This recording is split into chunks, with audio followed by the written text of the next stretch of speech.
de la naturaleza, la cultura, ¿sí ve? Ya no podemos más justificar el mantenimiento de un sistema de clases sexuales discriminatorio que su origen está basado en la naturaleza. Por ende, eliminada la creación. ¿No es cierto? Eliminada la naturaleza, eliminada la creación, porque Dios creó todo. Y nos hizo hombre y mujer, y nos creó hombre y mujer. Y eso está limitado en los términos de la creación de la naturaleza. Pero si eliminamos la noción de la naturaleza, ¿qué crea? ¿Qué queda? Que el hombre se reinventa. El hombre y la mujer se crea por sí mismo, porque no está determinado por la naturaleza. En su famoso libro La dialéctica del sexo, son libros obligatorios de lectura en las universidades ahora, verá. No son cualquier panfleto, no. O sea, hablar de estas pensadoras es hablar de lo máximo del pensamiento moderno, actual. Sulamita Firestone, esta era inglesa. Un par de palabras más de ella. Ella es una promotora del incesto. A ella le parece muy bien el incesto. Nosotros somos los que estamos mal, porque el incesto va bien. Porque si no estamos determinados por la naturaleza, ¿cuál es el problema en que yo me acueste con mi hija? ¿Cuál es el problema? No estamos determinados por la naturaleza. Si borramos la noción de la naturaleza, se borra la noción del parentesco.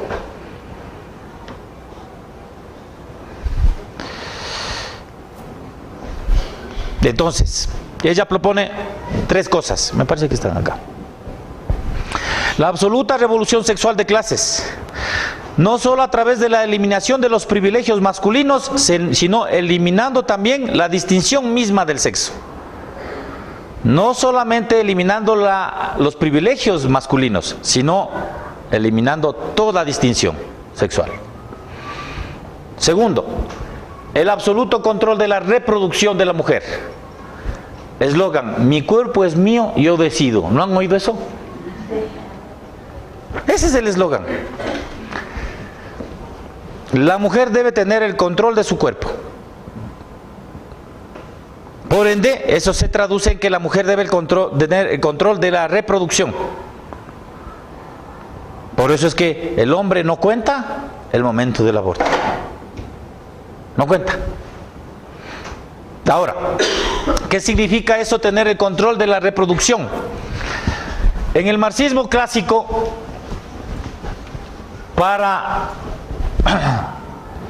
en el proceso dialéctico de la lucha de clases, para que el proletariado ascienda al poder, ¿qué es lo que debe hacer? O sea, lucha, pero tiene que alcanzar algo. ¿Qué es? No, los medios de producción para obtener la riqueza. ¿Ve? En el marxismo, voy a poner acá, ¿no es cierto? La lucha de clases con miras a alcanzar una sociedad sin clases, ¿no es cierto? Debe apropiarse de los medios de producción, porque por medio de los medios de producción hay el control, la riqueza, ¿no es cierto? Entonces el proletariado debe hacerse cargo de esto. Una vez que controla los medios de producción de la riqueza, entonces estamos en camino a una sociedad de clases, porque se puede distribuir la riqueza, ¿cierto? Ahora, en el feminismo radical o ideología de género, no se trata de apropiarse de los medios de producción, porque es solamente una noción material. Lo que hay que hacer es tener el control de los medios de reproducción. ¿Sí ve? Porque el proletariado, es decir, las mujeres, solamente alcanzarán la igualdad cuando el hombre no tenga el control sobre la reproducción. Listo. Pueden ser casados o pueden haber tenido una aventura ocasional. El punto está en que la mujer es la que decide sobre su cuerpo. Pero El problema en el aborto es que no es un asunto de que la mujer tenga el derecho a decidir sobre su cuerpo. El problema está en que está decidiendo sobre otra vida, que no es de ella. Ese es el problema. ¿Cierto? Muy bien. Y por último está la total liberación sexual, que incluye el derecho absoluto del individuo a tener relaciones sexuales con otros individuos sin importar la edad, el número de personas, el estado civil o las relaciones familiares o el género. Esa es la Sulamita Firestone. Ahora, usted puede decidir, miren, como eso ya en la aplicación de la atención de la salud, mi cuerpo es mío y yo decido por él, es falso. O por lo menos es hipócrita. Porque, por ejemplo, si usted va a una clínica y dice, como mi cuerpo es mío, yo quiero tener 2 brazos izquierdos. Sáqueme el derecho y póngame al otro lado, porque quiero 2 brazos izquierdos. ¿Qué le va a decir el doctor? Estás loco. Pero usted va a decir, no, es mi derecho, mi cuerpo es mío, yo decido. Pero no le van a hacer, le van a meter a un manicomio. No le van a hacer, ¿no es cierto? Pero resulta ser que en el caso del aborto, tú sí decides. ¿Se da cuenta la hipocresía? Entonces vas a una clínica y eso es lo que busca, por ejemplo, el tema de la ley de la... Hay una ley que está en vigencia, que es el tema de la ley de la reproducción, de la educación sexual y reproducción, no sé cómo, yo le tengo anotado, más adelante voy a referirme. Eso es lo que impulsa, que la mujer pueda decidir sobre su cuerpo. Sin el consentimiento de los padres, las adolescentes pueden ir a pedir el aborto. Aunque les llaman aborto seguro asistido, una cosa así. No se olviden que las palabras son un engaño y siempre detrás de las palabras están queriendo dorar la píldora. Lo que hay detrás es eso, el aborto, la legalización del aborto, la descriminalización del aborto. ¿Alrededor de qué? De aborto seguro. ¿Qué significa aborto seguro? Asistirle para que no vaya a morirse. La mujer, no importa si se muere el feto. ¿Sí ves? Exactamente, ¿sí ves? Porque legitima esa postura, que es ideológico tal vez. No es un asunto de salud, sino es ideológico. La ley de violencia que estaba queriendo implementarse incluía en uno de sus acápites precisamente esto, de que ningún médico llegue a negarse cuando una mujer está solicitando el aborto. ¿Qué pasa con las mujeres que son violadas? Ese es el ejemplo perfecto, ¿no es cierto? Ese es el ejemplo. ¿Sabes por qué es el ejemplo perfecto? Porque es el ejemplo que siempre sacan los feministas. Ese es el argumento. ¿Y qué pasa si es que ha sido violada? Primero, es una hipótesis. Ahora, ¿qué hay? Puede haberlo, ¿no es cierto? Pero tampoco hay la confirmación estadística de que diga que toda mujer violada quiere abortar. Se supone nomás, ¿no es cierto? Y te ponen en el peor drama. Si tu hija ha sido violada y se queda embarazada, ¿qué vas a hacer? Te pongo más dramático todavía. Y te pongo más dramático todavía. ¿Y qué pasa si ese violador es tu hermano? O sea, el tío. ¿Qué vas a hacer? Entonces es el drama. El punto está aquí. Una respuesta que dio uno de los candidatos chilenos en las últimas elecciones es el siguiente. Aquí no es un asunto de qué es peor en términos de lo dramático de la decisión que hay que tomar. El punto es qué hacemos con esa vida. Ese es el punto. ¿Puede una mujer abortar bajo el argumento de la violación y acabar con la vida de otro ser? Ese es el punto. Ahora, para sacarnos de ese dilema, ¿no es cierto? Para no estar confrontados en ese dilema con el respecto de la vida, la ideología de género, ¿qué dice? Que el feto, cuando se convierte en 2 células, en 4, después en una mórula, después de esto, no es vida. Es un amasijo de células. Por ende, ¿qué hay que hacer? No importa, pues, porque todavía no es una vida. Ya, pero la sociedad misma dice que desde que se concibe ya tiene derecho a la vida. Ajá. Es de su construcción. Exacto. Entonces, eso dice la Constitución. Exactamente.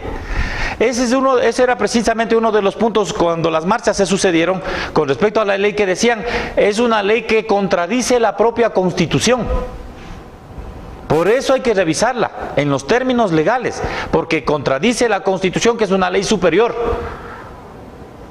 ¿Ve? A veces hay contradicciones, porque, por ejemplo, los pro-abortistas también son pro-animalistas. Entonces, como que... Ahora voy a hablar de eso. Ahora voy a hablar de eso. Como dice la Biblia, del corazón mana la vida. Ajá. El momento que se está formando esa vida y no llega a formarse un corazón. No, pero no está hablando literalmente, ¿no es cierto? Está hablando en los términos espirituales, ¿no es cierto? Porque cuando el Señor regenera al pecador, le cambia el corazón y de ahí mana la vida, porque ha sido regenerado espiritualmente. No está hablando en los términos fisiológicos. No está hablando de términos, porque más bien lo que hace la Escritura es hacer referencia de que Dios estuvo presente el momento de la concepción y Él mismo te fue tejiendo. Él vio todo eso, y no solamente vio, sino Él creó y Él estaba haciendo. Entonces, ¿mandé? Y cuando no llegó a culminar, bueno, eso ocurre, ¿no es cierto? Puede ocurrir eventualmente que haya un aborto natural, que ocurre, ¿no es cierto? Nosotros seguimos manteniendo, conforme a la Escritura, de que desde la concepción existe la vida y hay un nuevo ser. Que en el proceso, por condiciones ambientales, por condiciones emocionales a veces, etcétera, fisiológicas, hormonales, no llega a término esa vida, pero no deja de ser una vida. Por eso es que el mensaje de la Escritura y el mensaje del Evangelio es muy esperanzador para los creyentes y para las familias. Porque, y a los que creemos también en la teología del pacto. Porque resulta ser que el Señor viene a salvar familias, ¿no es cierto? Y hace las promesas a tus hijos. Entonces, la promesa de la salvación para los creyentes es que sus hijos llegarán también a ser salvos. No todos, porque está en la voluntad de Él, pero guardamos la esperanza de que el Señor cumplirá sus promesas con nuestros hijos, aún los que no han nacido. ¿Te das cuenta? Aún aquellos que no llegaron a tener la edad suficiente para confesar su fe. ¿Por qué? Porque las promesas de Dios son para las familias, para ti y para tus hijos y los hijos de tus hijos. ¿Sí ves? Entonces, ¿qué es lo que decimos nosotros? Esto está más allá incluso de la condición fisiológica, sino descansa en las promesas de la salvación que Dios nos ha dado. Entonces, la esperanza para quien llega a conocer a Cristo es que si antes no conocía a Cristo, no tenía la salvación y pecó y abortó y lleva sobre sí el peso, el Señor le salva, el Señor le redime, es más, le da la promesa de que salvará a su hijo. ¿Sí ve? Esto solamente trae la gloria del Evangelio. Estos inmundos, no, es una cultura de muerte. ¿Qué pueden ofrecer para la vida? ¿Qué pueden ofrecer para las generaciones y las familias? Solamente muerte. Es una cultura de muerte. Y ellos hablan de cambio civilizatorio. ¿Hacia dónde? Ese es el punto. ¿Hacia dónde caminan? ¿Qué van? Entonces, que quede claro, ¿no es cierto? Género no es igual que sexo. Entonces no hay, en la cédula no puede estar el género. Y además ellos se contradicen. Porque imagínense lo que significa. Si queremos tener un trato igual en la cédula de identidad, que aparezca en vez de sexo, género, obviamente debe haber las 120 opciones para escoger. No son solamente si quieres ser bisexuales. No, son 120 opciones. El drag queen, drag king, el polisexualismo. Ya vamos a ver, verás. Un montón.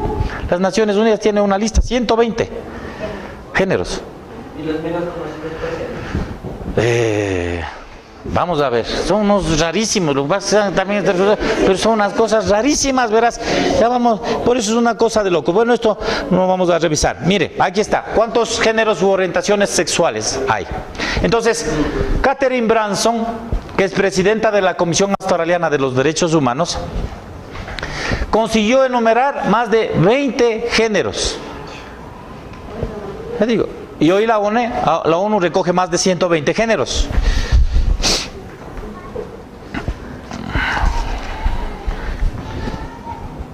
Ahí está, por ejemplo, algunos.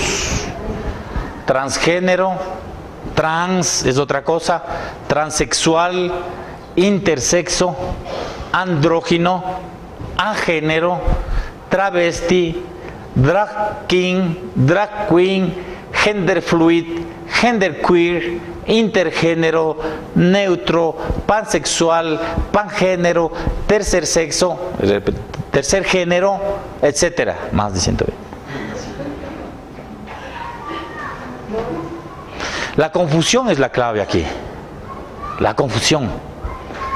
Entonces, en medio de la confusión, tú dices, yo me identifico así. O sea, es lo que yo quiero ser.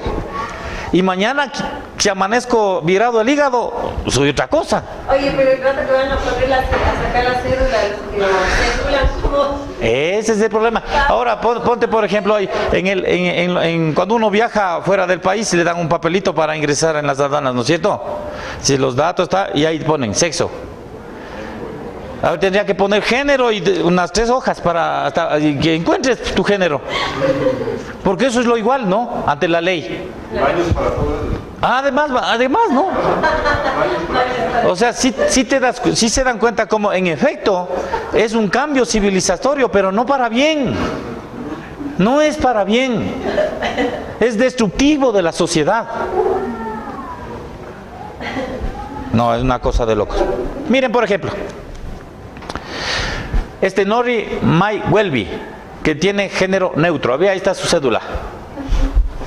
No especificado le pusieron ahí. Sí. Solicitó a las autoridades del estado de Nueva Gales del Sur en Australia enmendar sus documentos.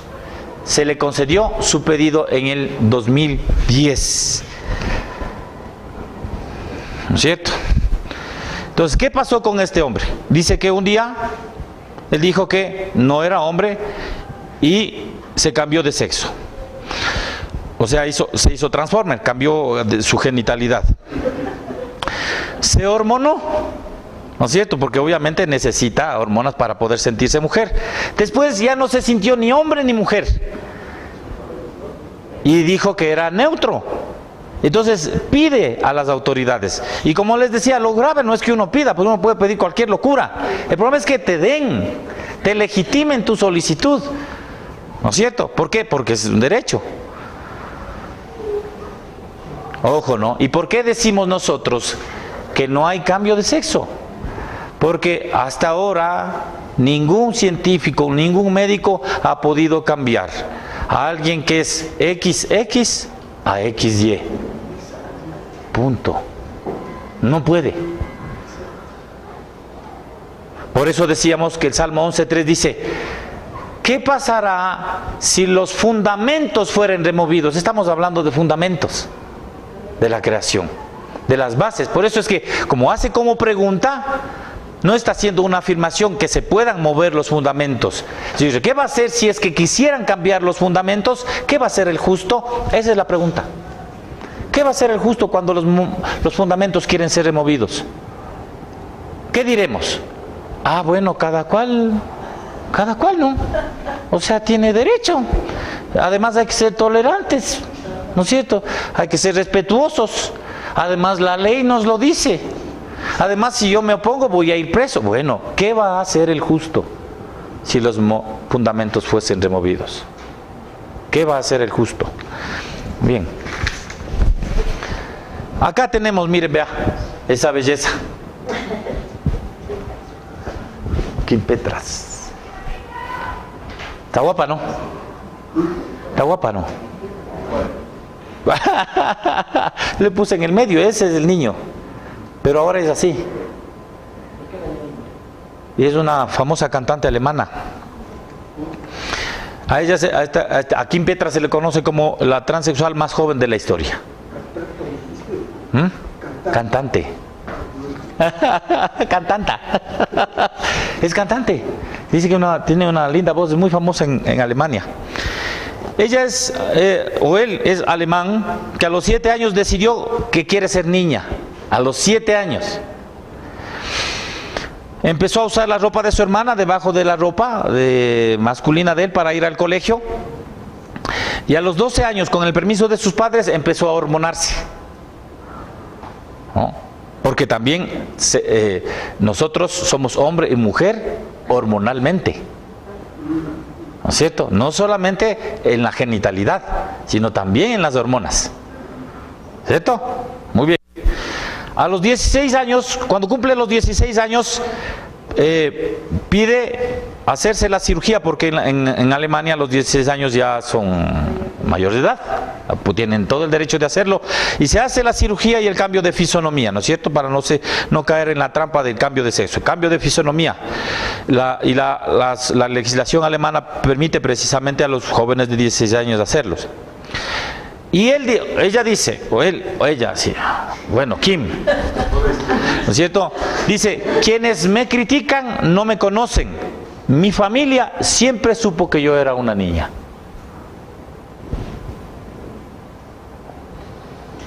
Al verle en la calle, te confundes, ¿no? O sea, claramente. Te fregaste si te enamoras. ¿Qué pasa Sí. los hermafroditas? Ay, ahora voy, sí, gracias por hacerme acuerdo, porque yo sí quería hacer referencia de eso.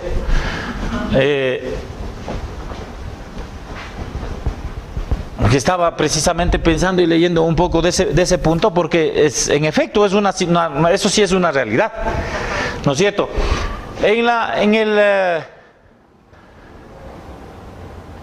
Apartamos de antes. O sea, en la noción de la embriología, yo decía, cuando yo estaba estudiando medicina, decía, después cuando ya dejé, no sé qué estaba haciendo en medicina, la verdad, no. Ha sido ahora para esto. Porque estuve apenas un año y pico, ¿no es cierto? Entonces, en la noción de la embriología y en las clases de la genética, uno trata precisamente este tema del XX y el XY, porque eso es fijo.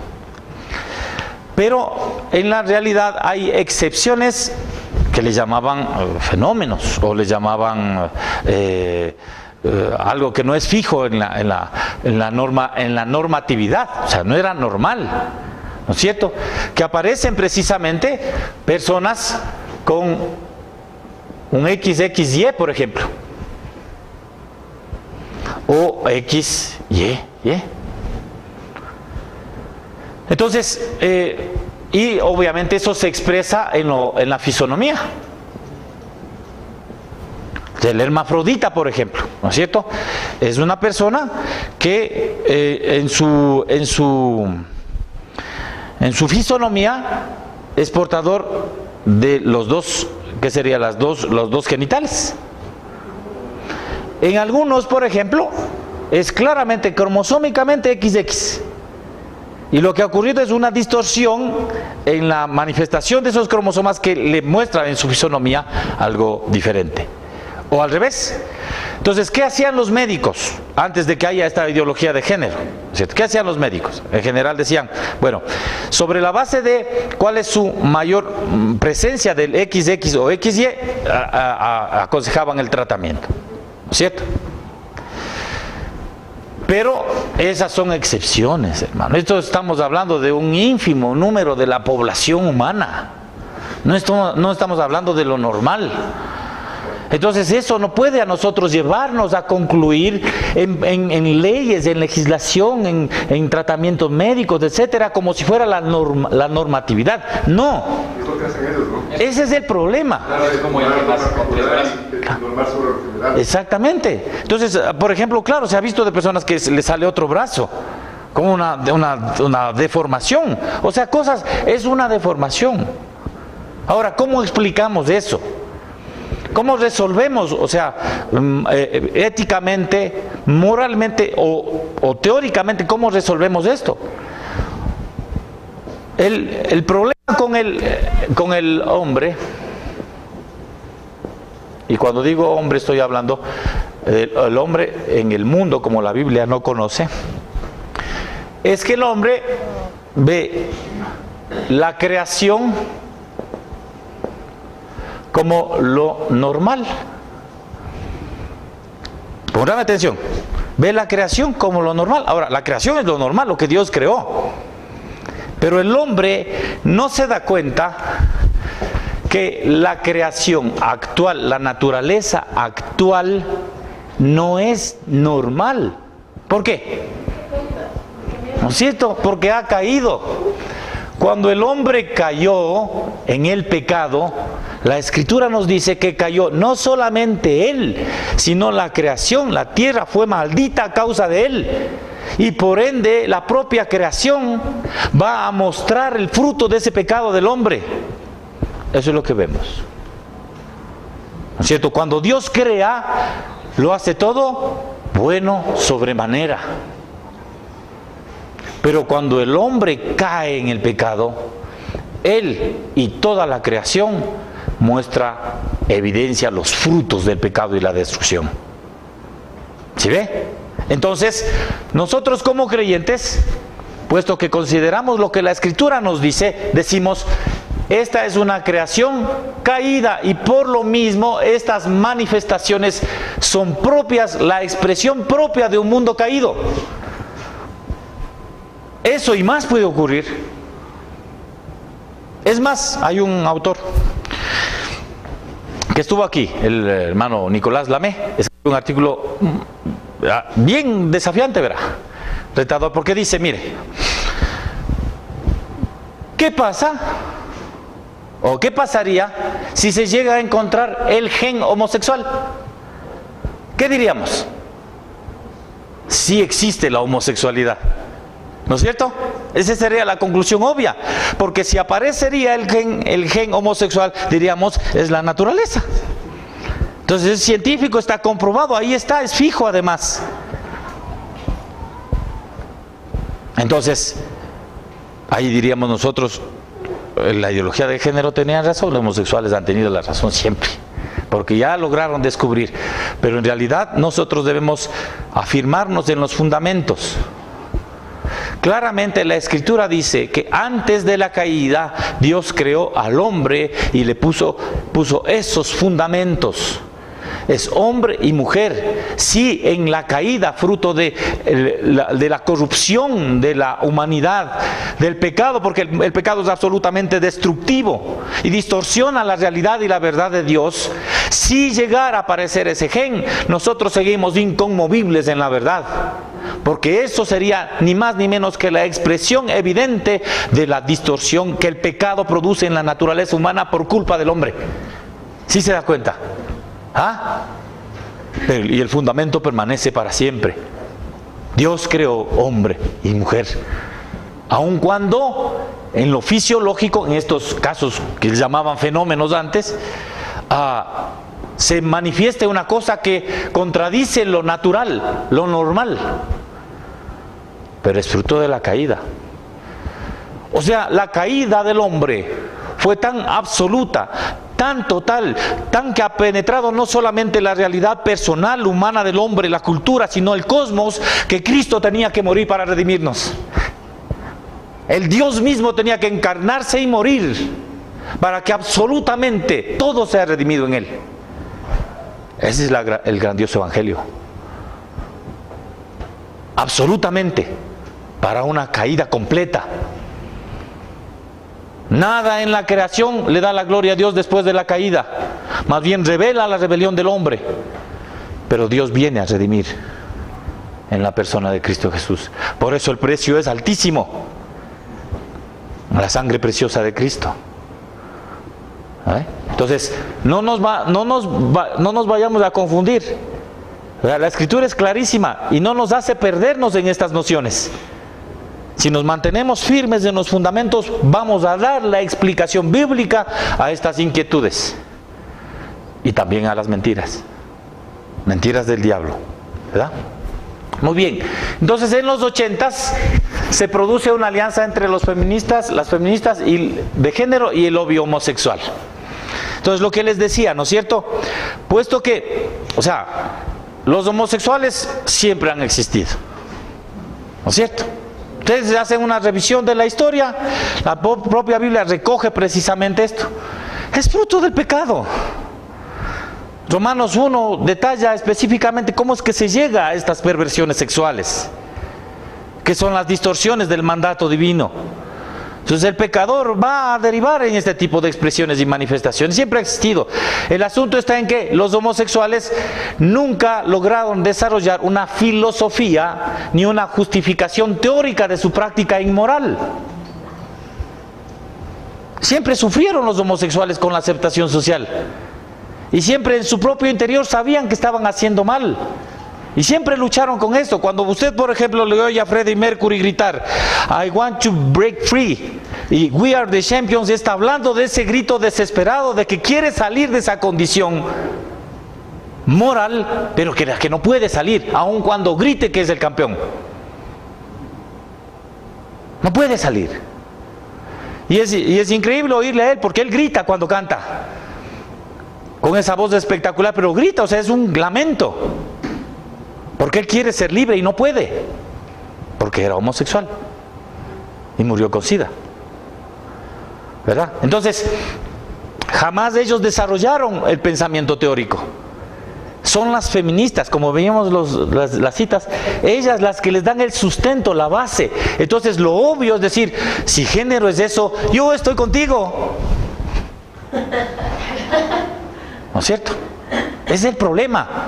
Y por eso es que es una sola bandera, un solo proyecto político, un solo proyecto utópico, una misma igualdad social que ellos buscan. Y son,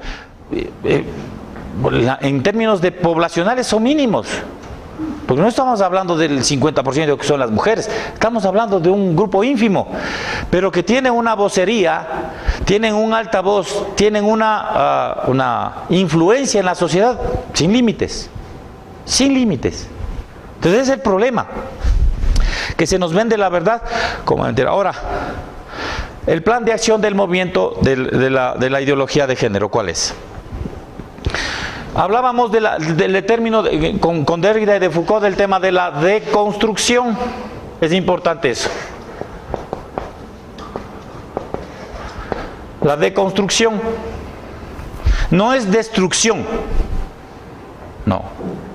Porque no es que quieren, dice, destruir todo. No. De lo que se trata es, así como en el lenguaje, para yo poder entender una obra, trato de buscar los significados de las palabras, y buscando los significados entiendo el sentido en el que el autor está queriendo decirme algo. Asimismo en la realidad, para yo poder entender la realidad, debo de construir, es decir, buscar el significado de la realidad, de los fenómenos en la realidad, y entender y explicarlos, decir, bueno, la mujer es mujer porque fue hecha mujer por una sociedad patriarcal, por ende, ¿qué es lo que debemos construir ahora? Entonces hay que deconstruir para construir. Entonces, ese es el mecanismo que utiliza la ideología de género para imponer sus nociones, la deconstrucción. Es decir, evaluar, criticar, destruir lo que había sido antes y construir lo que viene como la fijación del proyecto político, del proyecto civilizatorio, el proyecto cultural. Entonces el plan es deconstruir por medio de el lenguaje, la familia, abolir la maternidad, la reproducción, la sexualidad, la educación, la religión y la cultura. ¿Qué queda por fuera? ¿Qué se queda fuera de ese proyecto? No, pues está ahí. Cuando hablas de la sexualidad, hablas de la cultura, etcétera. Todo está incluido. Ese es el punto. Todo está incluido. Por eso es que, si ve, cuando hablan de un cambio civilizatorio, están hablando de todo. Hay que cambiar todo. Por eso la ideología de género tiene que tratarse como eje transversal en todo. Ese es el problema. Por la vía de la deconstrucción. Primero, del lenguaje. Vamos a conversar un poquito de esto. Ya habíamos mencionado algunas cosas, pero por ejemplo, antes nosotros teníamos enamorada, ¿sí o no? O teníamos novio, ya después cuando estábamos comprometidos, ¿no es cierto? Novia. Es que ya es a punto de casarse, entonces claramente teníamos la distinción de lo que es enamorada, enamorado, novio, novia. ¿No es cierto? Hoy, ¿qué tienen? No, pareja. ¿Por qué? Es que mi pareja. Entonces, ya no tengo esposo o esposa, tengo pareja. Porque no define. Exactamente. Porque la palabra pareja no es fija, no es clara, no es específica. ¿No es cierto? No dice qué es. Puede ser cualquier cosa. Si yo me voy con mi perrita Laika, voy con mi pareja. ¿Sí ves? No es específico, ¿te das cuenta? Entonces el lenguaje tiene que deconstruirse, tiene que cambiarse, no usarse como tradicionalmente se usaba, sino con un nuevo significado utilizarlo. Y además hay que usar términos que sean incluyentes. ¿Cómo? Inclusive. Para evitar, ¿por qué? Porque si yo te pregunto, ¿qué es de tu novia? ¿O qué es de tu novio? Tú me vas a decir, yo no tengo novio, yo tengo pareja. Entonces, ¿qué estás queriendo decirme? Que no tienes un hombre como pareja.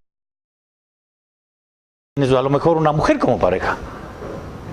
¿No es cierto? Entonces, ahí uno dice, disculpa, no sabía. ¿Qué es de tu pareja? ¿Si ves cómo hemos cambiado? Ya la forma como yo me dirijo a ti, ya cambia la relación también.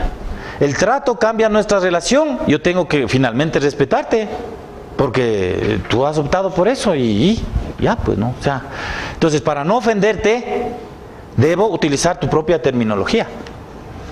El lenguaje. Tiene que cambiar el lenguaje. Otros países están legislando con respecto al lenguaje. Sí. Otros países ya pueden meter preso por... O sea, ya es una cosa. Cuando tú le dices a alguien trans que es ella y que ahora es él, y tú le dices ella, o al revés, tú puedes tienes problemas con la ley. Te metes en problemas.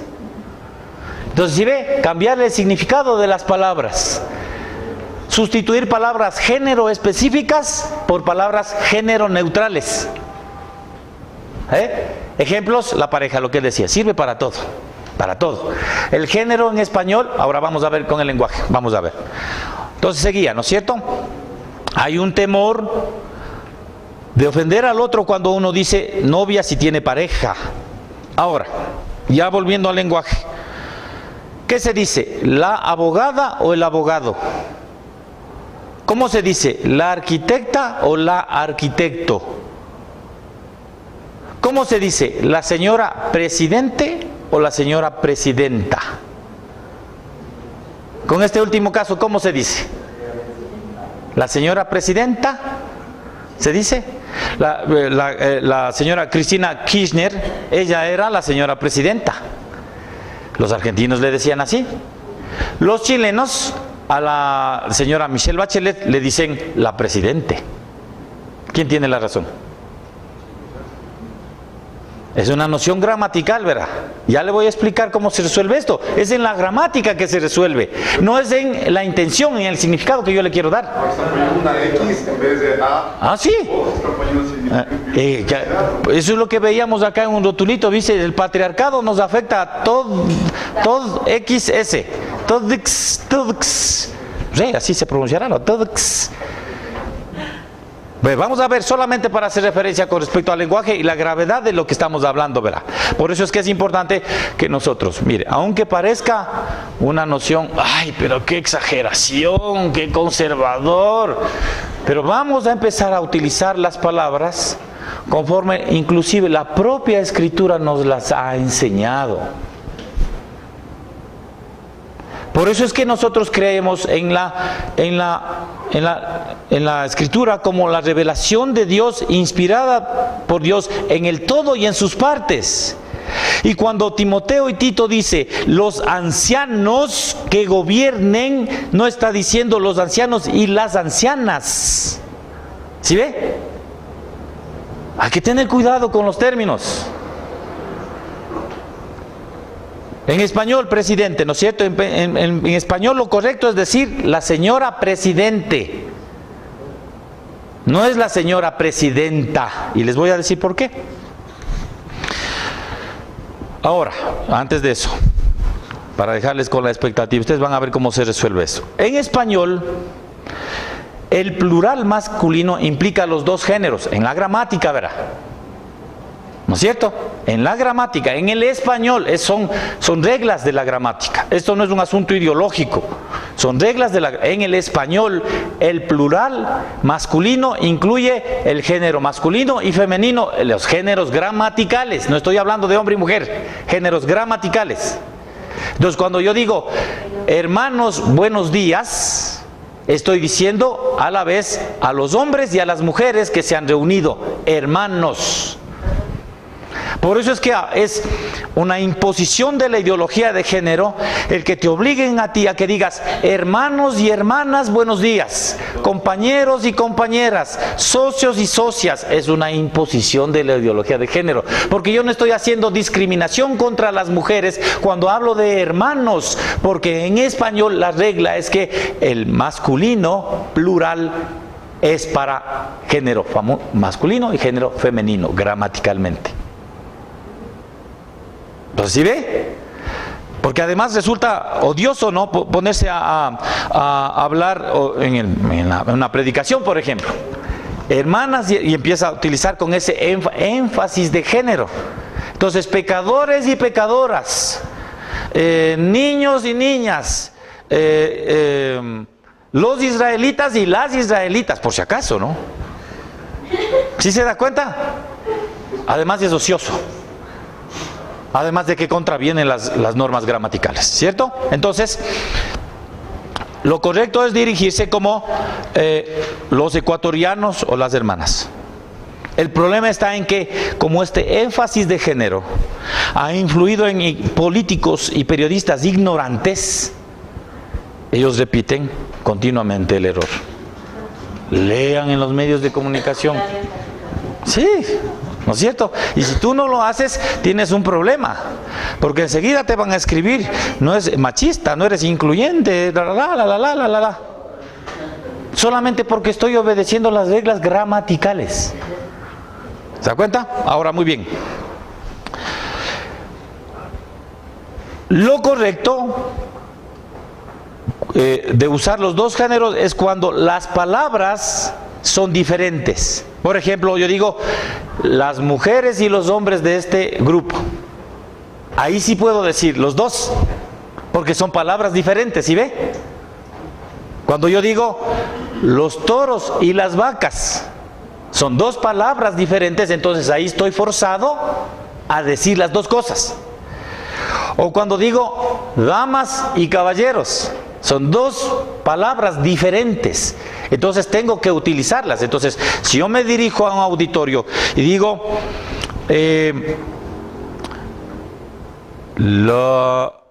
los hermanos aquí presentes, estoy incluyendo los dos géneros.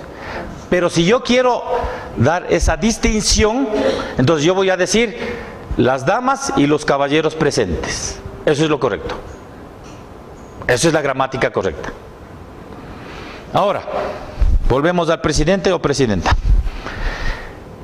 En el español hay participios activos como derivados verbales. Voy a explicar. Participios activos como derivados verbales. Por ejemplo, El participio activo del verbo atacar, ¿cuál es? Atacante. El participio activo del verbo es atacar, es atacante. El participio activo del verbo sufrir, ¿cuál es? Sufriente. El participio activo del verbo cantar, cantante. ¿No es cierto? No puedo decir el cantante y la cantanta. No puedo decir. ¿Se da cuenta? Porque no corresponde con el participio activo del verbo. Ahora, ¿cuál es el participio activo del verbo ser? Ya habíamos dicho, ¿no es cierto? Atacar, atacante. Sufrir, sufriente. Cantar, cantante. Existir, existente. ¿No es cierto? Ahora, ¿cuál es el principio, el participio activo del verbo ser? Lección. Ese es el problema con nuestros maestros, ¿sí se da cuenta? Y ahora con los maestros en la escuela, peor todavía, porque esto ya no importa. El participio activo del verbo ser es ente. Ente. Ahora vamos a ligar. Cuando nosotros queremos nombrar a las personas que ejercen una cierta capacidad o acción, la terminación correcta es ente. La persona que preside es presidente, no presidenta. ¿Sí ve? Eso es independientemente de su sexo, estamos hablando de cuestiones gramaticales. Por tanto, se dice capilla ardiente, no capilla ardienta. Se dice estudiante, no estudianta. Se dice adolescente, no adolescenta. Se dice paciente, no pacienta. No se dice comerciante, no comercianta. ¿Sí ve? ¿Por qué? Porque en el español, cuando queremos nombrar a una persona que hace una acción, porque es un ente que actúa, entonces tiene que terminar en ente. Por eso, Cristina Kirchner es la presidente, no es la presidenta. Entonces los argentinos se equivocaron. Entonces Bachelet sí es la presidente. Los chilenos estaban en lo correcto gramaticalmente. Y eso no es discriminación de género sexual. Es solamente el correcto uso de la gramática. El problema está en la ignorancia y la mala intención, porque detrás de esto hay una ideologización. No se olviden, la ideología se expresa en los términos. Entonces yo no quiero caer en eso, porque uno también ha caído y no tiene que arrepentirse. Señor, perdóname porque estoy utilizando más la gramática que tú. Claramente nos estás enseñando lo que es correcto, apunta a lo correcto. ¿No es cierto? Entonces es la deconstrucción, ¿sí ve? Cambiar las palabras. Y en ese enredo del lenguaje nosotros nos vamos confundiendo. Entonces nosotros hablamos, transexual, es que es transexual.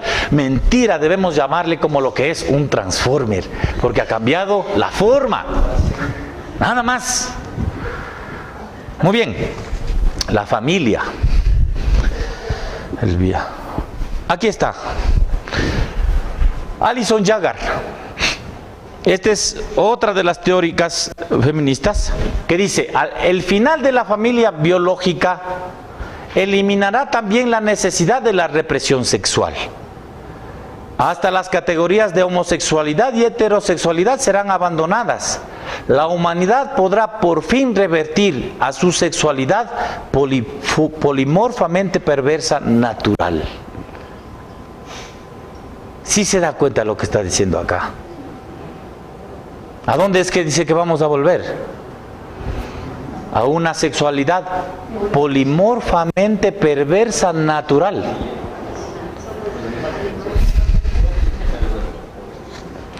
Esta es la razón, por eso los ataques contra la familia, ¿no es cierto? Porque, ¿qué es lo que hace uno con los hijos y las hijas en la casa? No les enseña, ¿no es cierto? Tú eres una mujercita, tú eres un hombrecito, tú eres un varón, tú eres una mujer. vas a comportarte como varón, y vas a vestirte, vas a pensar como varón. El Señor te ha diseñado de esa manera, y el hombre es de esta manera conforme la Escritura dice, y la mujer es de esta manera conforme la Escritura nos enseña. Entonces en la familia ellos dicen, nosotros influenciamos para mal, porque estamos distorsionando porque nosotros como niños somos asexuados, no tenemos sexo definido. Ahora, en la embriología también se ve, ¿no es cierto? Hay un momento en el proceso del desarrollo del feto en donde las formas masculinas y femeninas todavía no están definidos. O sea, está tomando forma. Pero eso no significa que no sean seres asexuados. No significa. Significa que está tomando forma como lo que es. Nada más. Así como un feto de un perrito no es el perro grande que yo le estoy viendo, tiene que tomar la forma. Yo no sé todavía qué color de pelo va a tener, pero va a tener un color de pelo. Entonces eso no determina que sea asexuado por el proceso de formación. No, está fijo sexualmente, solo que está tomando la forma que su cromosoma lo ha determinado. Pero ellos dicen que no, los niños son asexuados, es la familia la que le impone el sexo. O el género, digamos, ¿no? La familia. Entonces, por eso los ataques a la familia.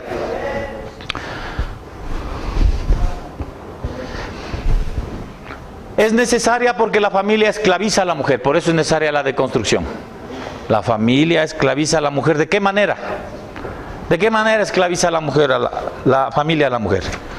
Primero le hace madre, ¿no es cierto? Entonces ya de por sí, si es madre y tiene trabajo, tiene su profesión, tiene su opción de vida, tiene sus sueños, entonces tiene que abandonar todos sus anhelos y sus deseos y dejar su aspiración y realización como persona, como en fin, tiene que dejar atrás toda esa vanidad. ¿Para qué? Para dedicarse a crear un hijo. Entonces todo el tiempo tiene que estar cocinando, despertándose, dándole la leche, limpiándole las cagadas. O sea, que está esclavizada la mujer. Y si tiene 2 hijos, no se diga, si tiene 3 o 4, peor, se destruyó la vida de la mujer. Se acabó. Dejó de ser mujer. ¿Sí se dan cuenta? Esa es la ideología. Y eso hacen creer. En los colegios, en las escuelas, ¿cuál es la enseñanza que se les da pues ahora a las niñas? Tienen que realizarse profesional, nadie dice que no. Pero les ponen en esta disyuntiva. Si ya tú eres profesional, tú tienes tu título, tú tienes tu trabajo, el siguiente paso ¿cuál es? Pues ser jefe, pues no, o sea, ser importante. Y te ponen en la disyuntiva. ¿Y vas a ser madre? ¿Qué vas a hacer? No hay disyuntiva ahí, ¿o sí? ¿Hay disyuntiva? ¿Usted cree que una mujer, conforme a la voluntad de Dios, va a considerar siquiera como disyuntiva eso? ¿Usted cree que la mujer va a tener la opción de escoger o lo uno o lo otro? Claramente la Escritura nos muestra que no. ¿Sí o no? La mujer va a cuidar de esa vida que Dios le ha dado, que Dios le ha encargado. No, es que ahora tenemos que ser iguales. Entonces, así como las mujeres tienen 3 meses de maternidad, a los hombres también, pues para que vengan a cuidar a los hijos. 3 meses, no, chévere. ¿Sabe dónde hay eso? En Italia y en Finlandia. 9 meses, 8 meses creo que les dan. Fresco, o sea, todo bien. Es con, ¿sí ves? Es por esta noción. Es porque quieren borrar esa noción. Claro que los hombres también tenemos que cuidar a los hijos. Claro que vamos a limpiar también pañales, pues. No nos gusta, pero aprendemos y después ya, o sea, lo hacemos más o menos así. Pero aprendemos, ¿no es cierto? Porque es importante para el desarrollo de los hijos, para la familia, para nosotros mismos como personas, como hombres. Pero no significa que, bueno, entonces, como estamos en igualdad, ándate nomás a trabajar, yo me quedo aquí en la casa. La sociedad a veces por las condiciones económicas forza eso, pero no es lo normal. No es lo racional, ¿sí ve? Pero jamás la mujer puede entrar en esa, puede considerar siquiera eso como disyuntiva. ¿No es cierto? No es disyuntiva porque es una falacia. No es que lo uno es malo y lo otro es bueno. No es. Pero no, la ideología de género sí te ha inculcado eso. Y ya ser madre es la última opción. Porque primero tienes que terminar tus estudios. Y después ya conseguir un trabajo. Y después realizarte como profesional. Y después tener tus logros. Y después ya son 35 años. Y después cuando ya quieres tener hijos, ya no puedes. Entonces, ¿qué sería lo ideal? No es lo ideal, sino lo que el Señor ha determinado, los que el Señor ha dispuesto. Si te das cuenta, no es lo ideal, porque yo puedo tener una idea de lo que sería, pero resulta ser que la Escritura, ¿qué es lo que nos dice la Escritura? Cuando el Señor crea al hombre y a la mujer, les dice, enseñoréense, crezcan, multiplíquense, ¿no es cierto? ¿Y de qué manera se va a multiplicar la humanidad? Teniendo hijos. Y a la mujer en la caída le multiplica los dolores del parto. Y le encarga que cuide también a los hijos. Y el hombre tiene que trabajar y sudar y llorar lágrimas por sacar el sustento para su familia. Porque para eso es hombre. Ahora, las condiciones económicas forzan, si ves, forzan la voluntad de Dios. La cultura forza, porque en condiciones de empobrecimiento, los dos tienen que salir a trabajar. El problema es el precio que se paga por eso. ¿Cómo crecen los hijos? Todas las familias disfuncionales viven y sufren esta realidad de hijos abandonados. Tragedias familiares. O sea, si ves que no hay disyuntiva, no hay disyuntiva. La ideología de género nos lo presenta como una disyuntiva. Lo bueno es que te realices y después, pero no puedes jamás dejar de realizarte. Estamos hablando profesionalmente, laboralmente, ¿no? Entonces, la familia, hay que deconstruir la familia porque condiciona socialmente a los hijos para que acepten la familia, acepten el matrimonio y la maternidad como algo natural. Cuando en la familia no debería ser natural casarse.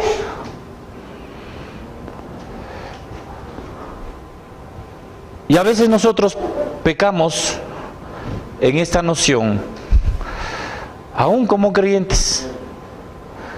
Porque si ustedes notan y observan, pongan atención cuando un amigo o alguien se casa ahora, ¿qué le dices? No te cases, hazte ropa mejor. Dice, chuta, te cansaste de vivir. ¿Sí han oído, no es cierto? Ustedes no se dan cuenta que detrás de estas bromas hay una intencionalidad ideológica, que es deslegitimar y desvalorizar la familia. La familia no sirve. La familia lo único que te trae es sufrimiento. Vos vas a dejar de comer, vas a tener que dejar de comprarte tu ropa que te gusta para tener que dar de vestir a tus muertos de hambre. En fin. Los hijos estorban. Lo mejor sería que salgas a pasear, que disfrutes de la vida primero y después tal vez. No, el soltero es más feliz. ¿No es cierto? Lo que decimos, todos los hombres los hombres casados quieren ser solteros. Nosotros hacemos mal en no valorar y en no exaltar este don de Dios que es la familia. Hablar bien de la familia. Claro que hay luchas, ¿no es cierto? Claro que hay problemas, hay enfermedades, hay necesidades, pero eso es normal, parte de la vida. En un mundo caído eso es así. Pero eso no significa que a consecuencia de los problemas yo voy a desvalorizar, ¿no es cierto?, a la familia. No, más bien todo lo contrario. Qué bueno que te cases, es una bendición de Dios. Por fin te vas a realizar como hombre, te vas a realizar como mujer, siendo una sola carne con otro ser que Dios te dio. ¿A quién vas a amar? ¿Por quién te vas a sacrificar? ¿A quién vas a honrar? ¿Sí ve? Hacemos mal en hablar mal de la familia. Y es un pecado del que tenemos que arrepentirnos. Más bien todo lo contrario. ¿En dónde aprendemos nosotros lo que significa realmente el amor humano? Que refleja ese amor grandioso de Dios. En el matrimonio. Este es el misterio, dirá Pablo. Este es el misterio cuando habla del sacrificio del hombre por la mujer y la mujer como honra a su esposo sometiéndose a él. Dice, y este es un misterio. El matrimonio viene siendo un misterio. ¿En qué? En que dos diferentes se casan, así como Dios tiene a su novia, la iglesia. Dos diferentes se unen en las bodas del Cordero. Dos completamente distintos, pero por medio de Cristo se produce esas bodas. Y refleja esa intimidad, esa relación que Dios tiene con su pueblo. El matrimonio. El hombre se realiza en el matrimonio. Claro que hay la soltería. Nadie desconoce. Y es una opción de vida cuando el Señor te da ese don. No cuando tú optas por la soltería. Porque es fácil ser soltero y vivir tu vida sexualmente equivocado. ¿No es cierto? Viviendo de la pornografía, viviendo de encuentros sexuales ocasionales, viviendo sin responsabilidad, etcétera, etcétera, etcétera. Es fácil esa soltería, pero es pecaminosa y mortal. Hablando de eso, justo ¿Sí? De eso, de sexualidad y de antes del matrimonio y todo eso, pero nosotros como cristianos, no es por juzgar ni nada, pero la Iglesia Católica, una cierta parte de sus fondos fomenta una farmacéutica de condones. Ajá. E incluso también remedios para el Viagra. Entonces se está incentivando. Claro. Esas son nociones equivocadas. Si ellos son católicos, bueno, hay católicos y católicos también. Claro, es dentro de la iglesia también. Pero evidentemente son pecaminosos. Necesitan el Evangelio. Necesitan el Evangelio. O sea, es clarísimo, ¿no? Clarísimo. Mira, por ejemplo, te voy a poner, o sea, la propia contradicción en la que cae la propia Iglesia Católica. Con estas marchas del asunto de octubre, la Iglesia Católica salió y difundió una serie de materiales, etcétera. Algunos están bien, pero otros también tienen ciertas doctrinas erradas. Por ejemplo, ellos apuntan a la defensa de la familia, del matrimonio natural, ¿no es cierto? Porque dicen, Dios creó al hombre y a la mujer para el matrimonio. Hasta ahí, eso es cierto. ¿Sí o no? Ya les decía, la soltería es una excepción, que es un don de Dios para servirle a Él, no un asunto veleidoso de un egoísmo personal, no. Pero la Iglesia Católica debería examinar su propia condición, porque el celibato sacerdotal es contra la naturaleza, contra la creación de Dios. Pero eso no lo topan. ¿Sí ves? Les acusan al movimiento homosexual y a la ideología de género de irse en contra de la naturaleza cuando ellos mismos están cayendo en lo propio. Lo natural conforme a la creación de Dios en el Génesis 1 y 2 es que el hombre y la mujer se casen. Aún aquellos que le sirven a Dios, porque es una bendición de Dios. Además, ¿no es cierto? Porque les pide que sean casados, pues, ¿no es cierto? ¿Sí ves? Entonces encontramos en toda la Escritura esa noción, pero la Iglesia Católica hace de la vista gorda y continúa con su propia postura doctrinal, ¿cierto? Entonces, muy bien, hay que deconstruir, avancemos. ¿Qué hora tienen? No tengo la hora. ¿La una? Ya, 20 para la una. Entonces vamos a terminar brevemente con esto. Esta es otra, la Heidi Hartman. Dice, la división estricta del trabajo por sexos, un invento social común a toda sociedad conocida, crea dos géneros separados y la necesidad de que el hombre y la mujer se junten por razones económicas. Contribuye así a orientar sus exigencias sexuales hacia la realización heterosexual y asegurar la reproducción biológica. En sociedades más imaginativas, la reproducción biológica podría asegurarse con otras técnicas. Entonces, la reproducción biológica, ¿cómo debería hacerse? In vitro, ya hay, inseminación artificial, ya hay. Úteros artificiales están en experimentación con ratones, ya hay ratones que nacieron en úteros artificiales. ¿Sí se da cuenta? ¿Por qué? Porque no hay necesidad de la relación heterosexual para la reproducción. Si tenemos el control de la reproducción, entonces por fin vamos a ser igual que los hombres. Entonces hay que controlar la reproducción, los medios de reproducción. Por eso hay que destruir.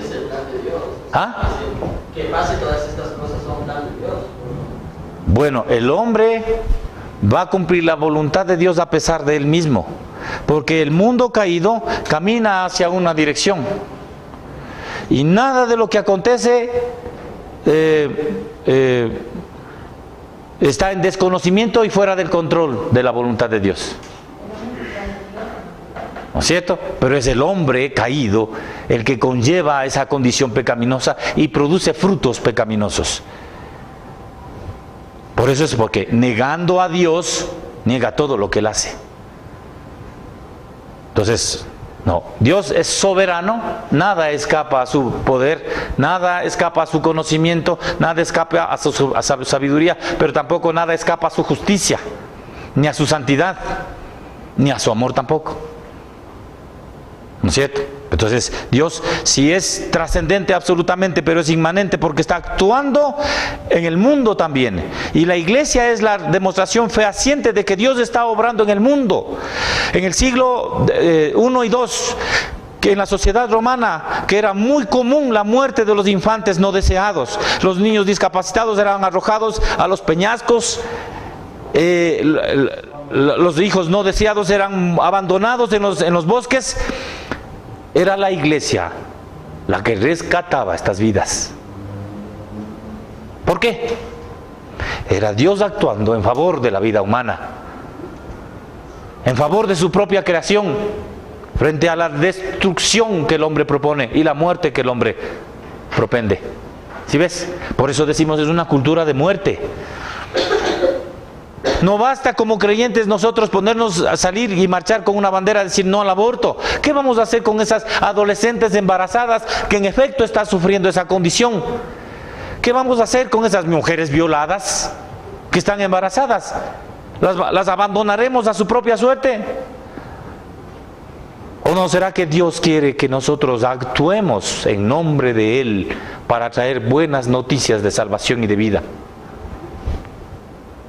¿Sí ves? O sea, es una demanda a la iglesia, es una demanda a los creyentes para demostrar que Dios actúa en favor de su propia creación y en favor del hombre y la mujer.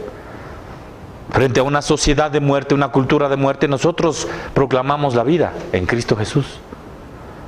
Además, proclamamos una victoria en Cristo Jesús, no una derrota. Pero si nosotros nos encerramos y vemos que las cosas pasan a nuestro alrededor, vamos a tener que responder en el trono, en el juicio. Sí, bueno, ¿y qué hiciste con lo que te di? ¿Verdad? Heidi Harman, acá otra noción dice, aquí está bien, la forma en que se propaga la especie es determinada socialmente. Si biológicamente la gente es sexualmente polimorfa y la sociedad estuviera organizada de modo que permitiera por igual toda forma de expresión sexual, la reproducción sería el resultado solo de algunos encuentros sexuales, los heterosexuales. O sea, nos juntamos como los animales. ¿No es cierto? Si hay que tener hijos para que continúe la especie, nos juntamos a veces. Y el resto es, viva la fiesta.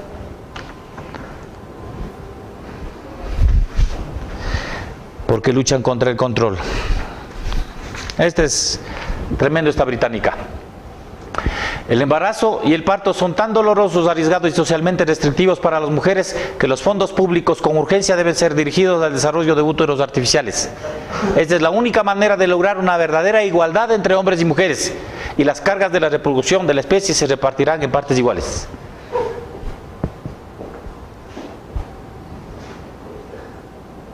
¿Se ve? O sea, esto no es ficción, hermanos. Esto no es una cosa de mentes enloquecidas, entontecidas, gentes locas de atar. No, esta gente enseña en las universidades, son bien pagados, son asesores de políticos, son asesores de presidentes, son asesores de científicos.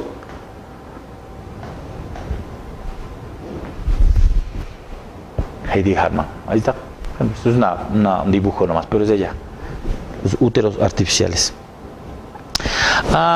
Solamente como para puntualizar, yo quiero avanzar, es que quiero que veamos un video, porque yo sé que algunos se van antes del almuerzo, pero quiero que veamos un video sobre cómo la ideología de género ha influido en el tema de la educación sexual en los infantes y en los adolescentes. Pero solamente para puntualizar, noten, en 1974, este fue el secretario general de la administración ¿cómo se llama Nixon, en los Estados Unidos. Él desarrolló un informe para detener el tema del exceso poblacional, que es otro enemigo, que contribuye también a la ideología de género, pero no me voy a entrar. Entonces, solamente para que vean que no es una noción necesariamente de estos rojos comunistas izquierdistas. También la derecha norteamericana está detrás del control de la población y de todo este asunto del aborto, etcétera. Para ser más efectivos en el largo plazo, los programas de planificación familiar deben buscar no solo reducir la fertilidad dentro de los roles de género existentes, sino más bien cambiar los roles de género a fin de reducir la fertilidad. Entonces, si se dan cuenta, es un informe mundial que después desarrolló el tema de las Naciones Unidas, adoptan este informe, ¿no? Entonces, el asunto es, hay que detener la población. No solamente abortando, sino también cambiándole a la gente su género. Porque si son homosexuales, ¿qué son? Estériles, infértiles. ¿Sí o no? Tienen placer sexual, pero no tienen hijos. ¡Qué lindo! Es, como dicen, el parque de diversiones. Es un parque de diversiones sexual. Sin responsabilidades, sin compromisos, sin la noción del matrimonio, sin la noción fundamental de la unidad del hombre y la mujer. Dios fuera. Henry Kissinger.